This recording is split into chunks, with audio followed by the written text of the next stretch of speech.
म्हणजे मी तुम्हाला सांगू का, एका कार्यक्रमामधनं मला रात्री 11:15 वाजता काढलं.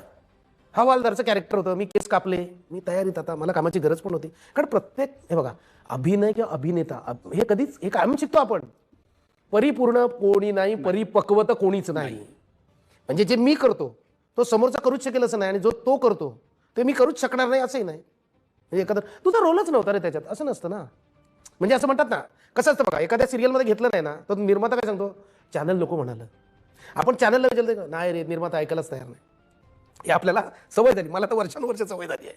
तर ती जी टाईप कास्ट असते, त्यांनी मला रात्री 11:15 वाजता काढलं, असं की 11:15 वाजता शेवटचा फोन उचलला प्रोडक्शनवाल्याने, दुसऱ्या दिवशी फोन उचलला, तिसऱ्या दिवशी, 5-6 दिवसानंतर मला असं कळलं की त्याच्यामध्ये माझ्या जागेवर दुसरा कोणतरी काम करतोय.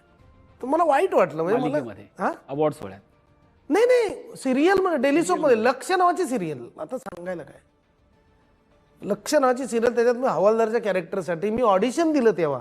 म्हणजे फुबाई फू नंतर सांगतो, स्ट्रगल संपलं नव्हतं की दिगंबर नाईकला ओळखतात, सेलिब्रिटी आहे. काय सांगितलं, अरे तो इथे कॉमेडी करतो ना, फुबाई फूवाला आहे तो कसं काय इकडे म्हणजे वारकरी टाईप रोल होता, हवालदार कसं काय करेल.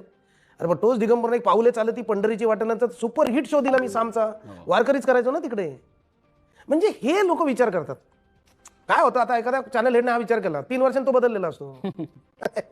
तर मग मला वाईट वाटलं, मला गरज होती कामाची. बरं, भूषण तेलन तेव्हा प्रोडक्शन करायचे, ते फोनच उचले नाही. दिग्या काय सांगू यार तुला, रात्री 11:15 वाजता डिसिजन झालं. नो प्रॉब्लेम, असं होतं. ठेविले अनंत तैसेची राहावे, चित्ती असू द्यावे समाधान, मला काही फरक पडत नाही.